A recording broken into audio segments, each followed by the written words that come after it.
யோபுவின் கதை. யோபு ஒரு நேர்மையான மனிதன். அவன் தேவனை பயந்து தீமையை விட்டு விலகினவன். அவனுக்கு செல்வமும் ஆசிர்வதிக்கப்பட்ட குடும்பமும் இருந்தது. ஆனால் ஒரு நாள் அவன் வாழ்க்கை முழுவதும் மாறிவிட்டது. அவன் செல்வத்தை இழந்தான், அவன் பிள்ளைகளை இழந்தான், அவன் உடல் நலமும் கெட்டது. எல்லாம் இழந்த நிலையிலும் அவன் தேவனை குற்றம் சொல்லவில்லை.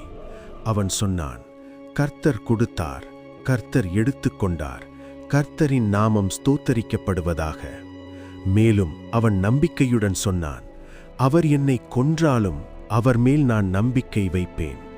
சோதனையின் நடுவிலும் அவன் தேவனை விட்டு விலகவில்லை. பிறகு தேவன் அவன் வாழ்க்கையை மாற்றினார். அவன் இழந்ததை விட இரட்டிப்பாக ஆசீர்வதித்தார். உண்மை: சோதனை தற்காலிகம், தேவனின் ஆசீர்வாதம் நித்தியம். நன்றி அப்பா.